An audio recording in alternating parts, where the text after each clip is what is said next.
الحمد لله نحمده ونستعينه ونستغفره ونؤمن به ونتوكل عليه ونعوذ بالله من شرور أنفسنا ومن سيئات أعمالنا من يهده الله فلا مضل له ومن يضلله فلا هادي له ونشهد أن لا إله إلا الله وحده لا شريك له ونشهد أن سيدنا ونبينا ومولانا محمدا عبده ورسوله أما بعد فأعوذ بالله من الشيطان الرجيم بسم الله الرحمن الرحيم مثل الذين ينفقون أموالهم في سبيل الله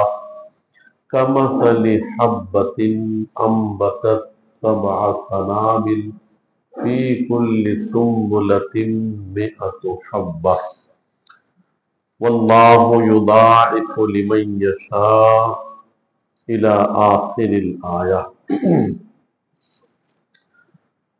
آئیے سب سے پہلے ہم اور آپ مل کر رحمت للعالمین شفیع المذنبین محبوب خدا ہم سب کے آقا جناب محمد الرسول اللہ صلی اللہ علیہ وسلم کی بارگاہ بے کس پناہ میں جھوم جھوم کر بآواز بلند درود و سلام کا نذرانہ پیش کریں۔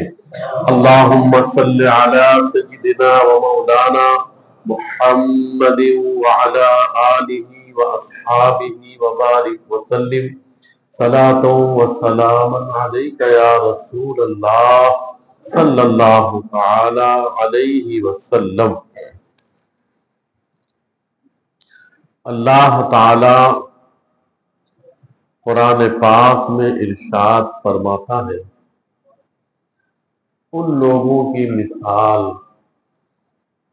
مثل الذین، ان لوگوں کی مثال، ينفقون اموالهم فی سبیل اللہ، جو لوگ اللہ کی راہ میں اپنا مال خرچ کرتے، یعنی جو لوگ اللہ کی راہ میں صدقہ و خیرات کرتے ہیں، ان کی مثال اللہ دے رہا ہے۔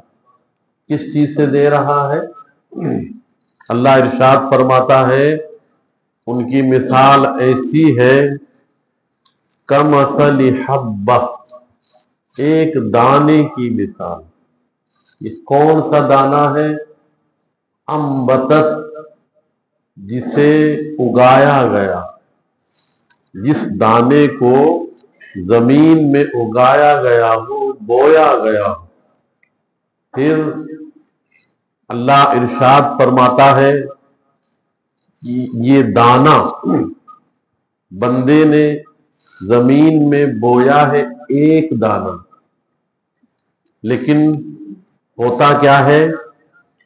پھر اس ایک دانے سے 7 بالیاں نکلتی ہیں، 7 بالیاں۔ اللہ پھر ارشاد فرماتا ہے ان 7 بالیوں میں سے ہر بالی میں 100 دانے، 100 حبہ، 100 دانے۔ ایک دانہ کسان نے زمین میں بویا، اس سے ایک درخت نکلا، اس میں 7 بالیاں، 7 بالیوں میں ہر بالی میں 100 دانے۔ تو اب ہر بالی میں 100 دانے، تو کل کتنے دانے ہو گئے؟ 700 دانے۔ کسان نے بویا ایک دانہ، لیکن جب کاٹا اس نے تو اس ایک دانے میں اسے 700 دانے ملے۔ جو لوگ کسان ہیں، جو لوگ کھیتی باڑی کرتے ہیں، وہ اس مثال کو اچھی طرح سمجھتے ہیں کہ واقعی میں ایسا ہی ہے۔ اگر گیہوں کا دانہ بویا جاتا ہے تو اس ایک گیہوں کے دانے سے پورا ایک گیہوں کے دانے کا پورا ایک ڈنٹھل نکل جاتا ہے، اور پھر اس میں کتنے سارے دانے ہوتے ہیں. لیکن جب یہ آیت کریمہ نازل ہوئی کہ اللہ تعالی جو ہے وہ ایک دانے کے بدلے 700 دانے عطا فرماتا ہے، اس کا مطلب یہ ہوا کہ جس نے 1 روپیہ 1 پیسہ اللہ کی راہ میں خرچ کیا اسے اس کے بدلے میں 700 گنا ملے گا. لیکن حضور رحمت عالم صلی اللہ علیہ وسلم اللہ کی بارگاہ میں عرض کرتے ہیں، اے اللہ اس میں اور اضافہ فرما. 1 کے بدلے 700 تو ہے ہی، لیکن حضور علیہ السلام نے عرض کیا اللہ اس میں اور اضافہ فرما دے. تو اللہ تعالیٰ ارشاد فرماتا ہے واللہ یضاعف لمن یشاء، اللہ جتنا چاہے گا اس میں اضافہ فرما دے گا، جتنا چاہے گا اس میں بڑھا دے گا. پھر حضور علیہ السلام نے اللہ کی بارگاہ میں عرض کی، اے مولا اس میں اور اضافہ فرما، اس میں اور اضافہ فرما دے. تو حضور رحمت عالم کی عرض پر اللہ تبارک و تعالیٰ نے پھر ارشاد فرمایا انما یوفی الصابرون اجرہم بغیر حساب، بے شک وہ لوگ جو اللہ کی راہ میں دیتے ہیں اور صبر کرتے ہیں اللہ تعالیٰ انہیں بلا حساب عطا فرمائے گا. اب دیکھیے شروع میں ہی یہ ہوا کہ 1 کے 70 گنا 700 گنا، یا پھر اللہ اس سے بھی بڑھا دے، یا پھر بغیر حساب بغیر شمار کے اللہ اتنا عطا فرما دے کہ آپ کے کیلکولیٹر فیل ہو جائے، اتنا اللہ آپ کو عطا فرمائے. کہیں کمی کی بات نہیں ہو رہی ہے، کہیں نقصان کی بات نہیں ہو رہی ہے، اضافے ہی کی بات ہے، دینے میں برکت کی ہی بات ہے. اب آئیے دیکھیے، یہ تو آیت کریمہ ہو گئی. صحابہ کرام علیہم الرضوان کا راہ خدا میں دینے کا جذبہ کیا تھا. حضرت سیدنا مولائے کائنات علی المرتضی شیر خدا رضی اللہ تعالی عنہ ایک مرتبہ اپنے گھر میں جب پہنچے تو پوچھا سیدہ فاطمہ زہرا سے کیا گھر میں کچھ کھانے کے لیے ہے؟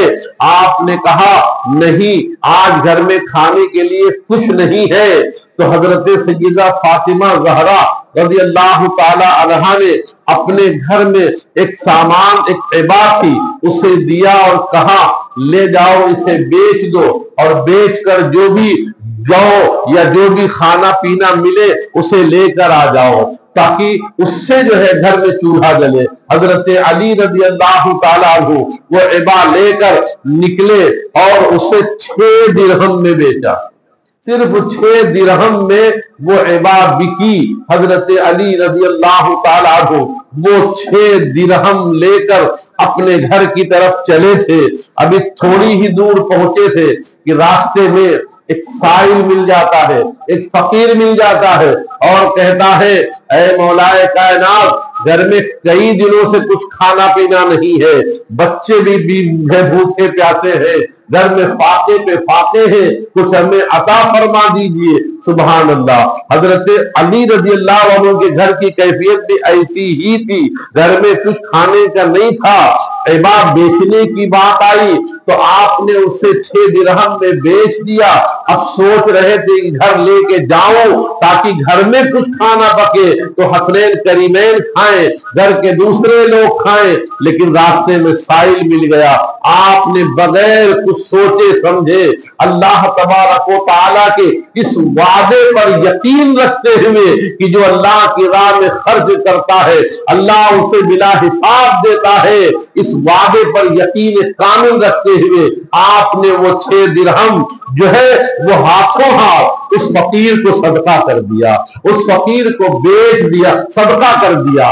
اب جب فقیر کو صدقہ کر دیا فقیر تو خوشی خوشی اپنے گھر چلا، لیکن حضرت علی رضی اللہ تعالیٰ عنہ راہ خدا میں صدقہ تو کر چکے ہیں، غم نہیں ہے کہ میں نے صدقہ کر دیا ہے تو اب میرے پاس کچھ نہیں ہے، صدمہ نہیں ہے خرچہ کرنے کا، بلکہ آپ اس خوشی کے ساتھ اپنے گھر کی طرف جا رہے ہیں کہ میں نے اللہ کے فرمان پر عمل کیا ہے، میں نے اللہ کے وعدے پر عمل کیا ہے، میرا رب ضرور مجھے اس سے بہتر بدلہ عطا فرمائے گا۔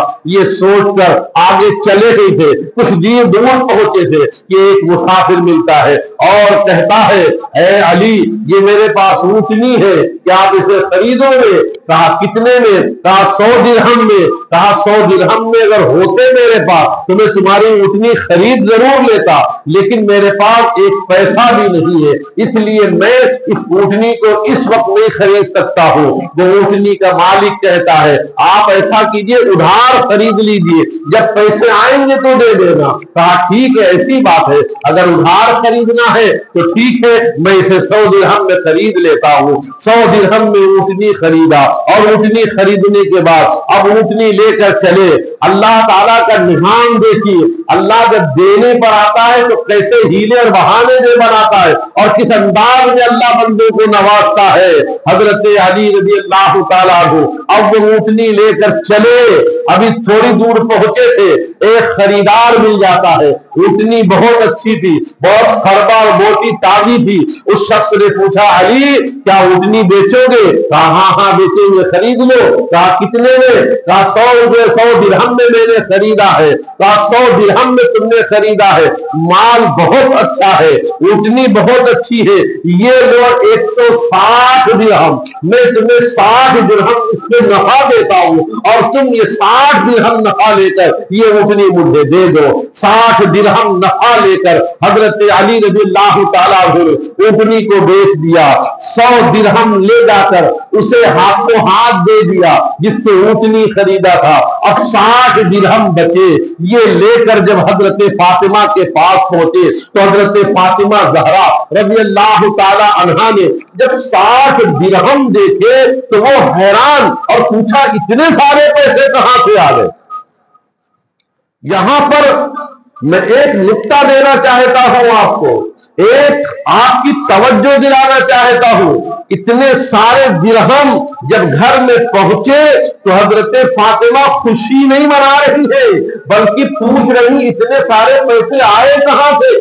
کیونکہ میں نے جو تم کو عبا دیا تھا، میں نے تم کو جو اپنا کپڑا دیا تھا وہ 60 درہم میں کوئی لینے والا نہیں تھا، اس کی قیمت تو 5-6 درہم ہو سکتی تھی۔ آخر یہ بتاؤ یہ تمہارے پاس 60 درہم آئے کہاں سے؟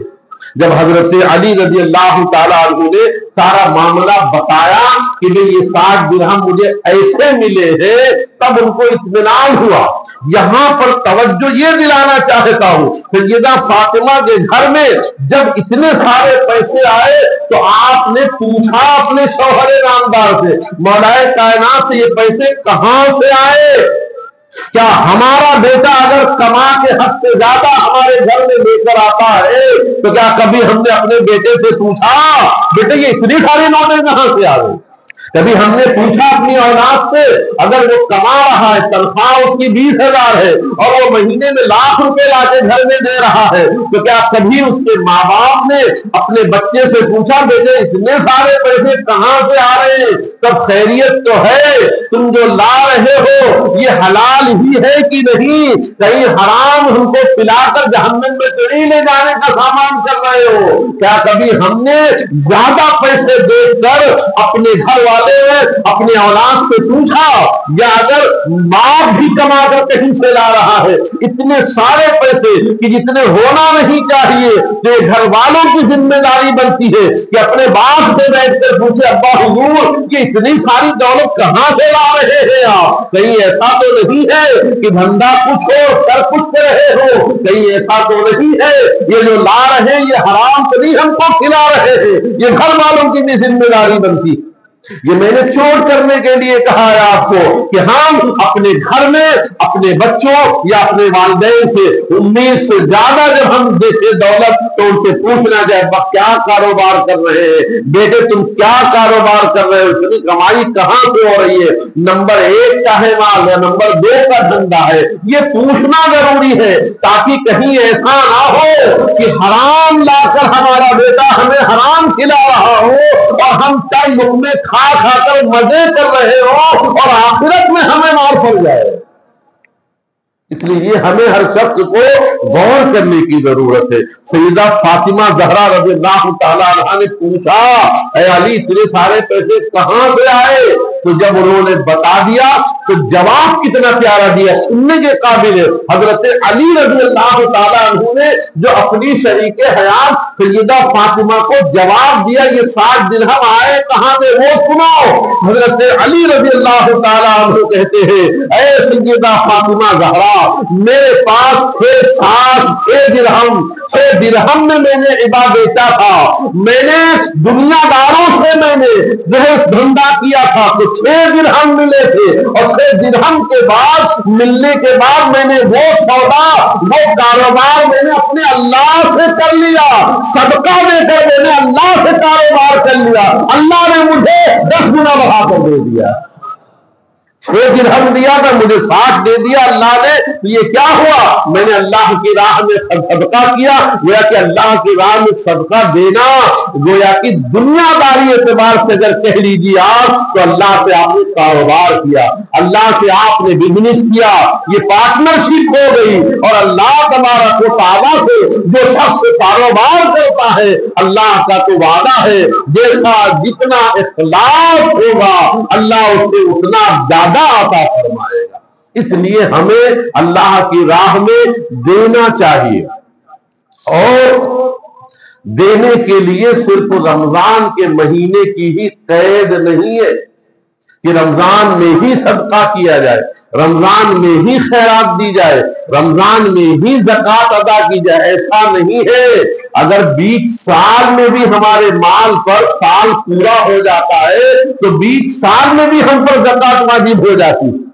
اس لیے زکوٰۃ ادا کرنے کے لیے بھی ہم کو ماہ رمضان ضروری نہیں ہے، جب مال پر سال پورا ہو گیا اس پر زکوٰۃ واجب ہو جاتی ہے۔ بہرحال اب چونکہ ہمارا ذہن ہے کہ ہم رمضان آئے گا تو صدقہ دیں گے، رمضان آئے گا تو زکوٰۃ دیں گے، تو اب اگر زکوٰۃ دینے کا رمضان میں ہی ذہن ہے تو ہم دیکھیں اور غور کریں۔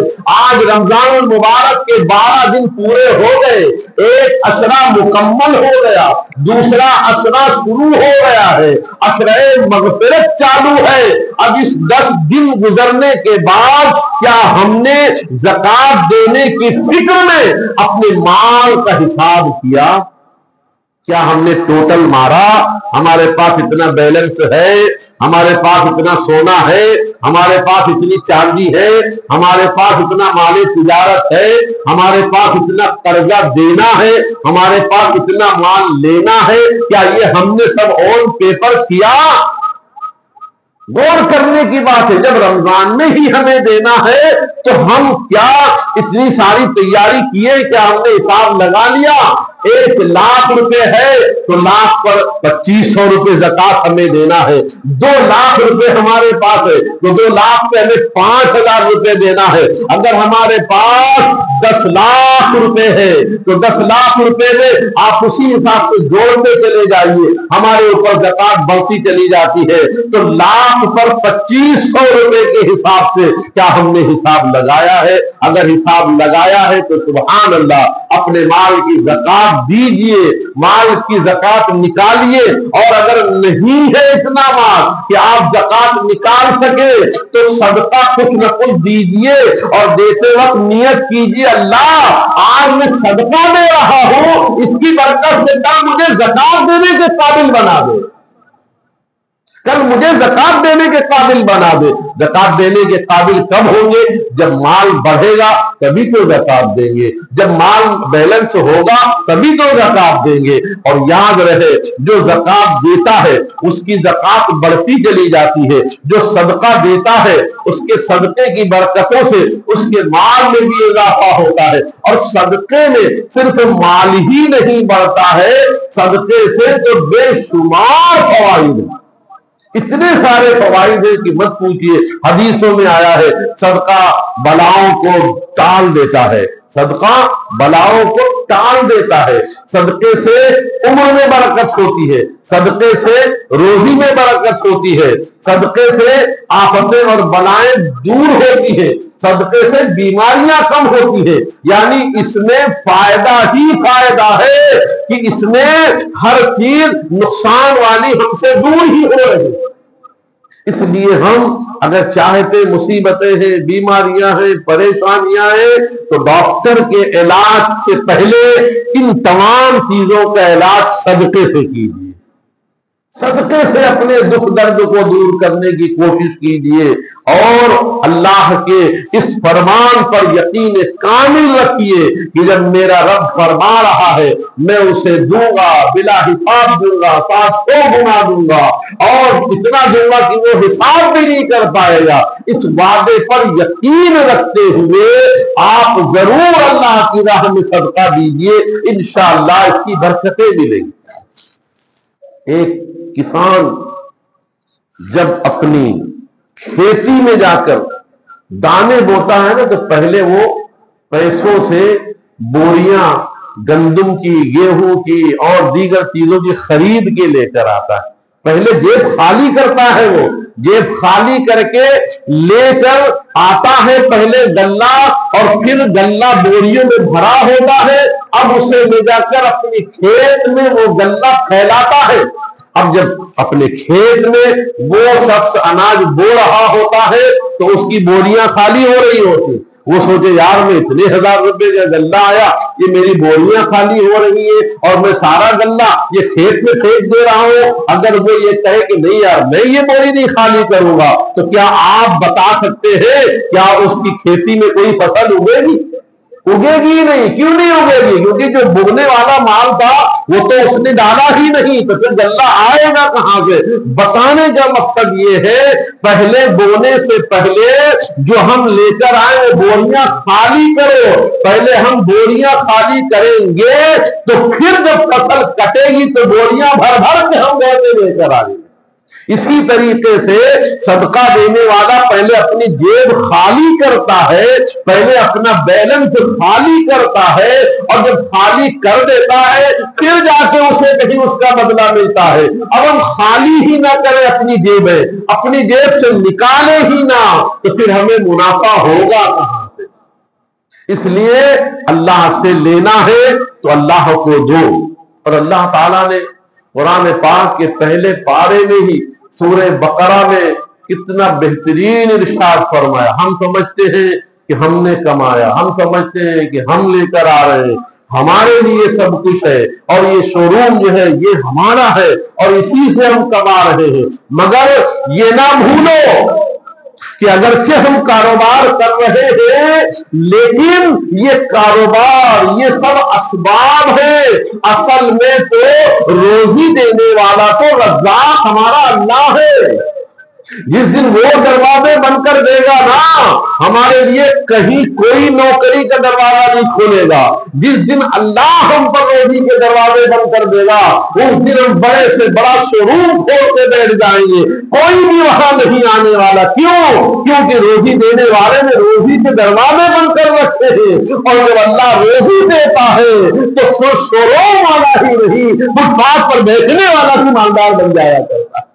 تو اللہ تعالیٰ کی بارگاہ میں صدقہ و خیرات کریں، ہم اپنی جیبیں خالی کریں گے۔ مسجد میں آپ دیتے ہیں، یقین جان لیجئے اللہ کی راہ میں جو ہر جمعے کو آپ دیتے ہیں اس کا بدلہ تمہیں ضرور ملتا ہوگا، لیکن اب یہ ہے کہ ہم نے 10 دیا، اب 10 کے بدلے میں ہمیں 100 نظر آئے یہ ضروری نہیں ہے، لیکن ہاں اگر ہم دیتے رہیں گے تو یہ 100 پلس نظر بھی آئیں گے۔ کیوں؟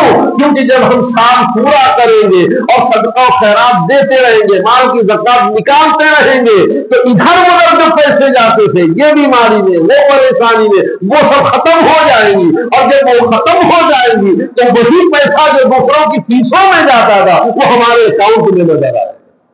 اس لیے تھوڑا سمجھنے کی ضرورت ہے کہ اللہ کی راہ میں دینے سے نقصان ہے ہی نہیں۔ اور حضور علیہ السلام کا ایک ارشاد اور سنو، میرے آقا علیہ السلام فرماتے ہیں کہ اگر کوئی شخص یہ کہے کہ میں نے صدقہ دیا، میں نے زکات نکالی اور میرا مال کم ہو گیا، حضور فرماتے ہیں اس سے بڑا جھوٹا کوئی دنیا میں نہیں، اس سے بڑا جھوٹا کوئی دنیا میں ہے ہی نہیں کہ جو کہے میں نے صدقہ دیا میرا مال کم ہو گیا۔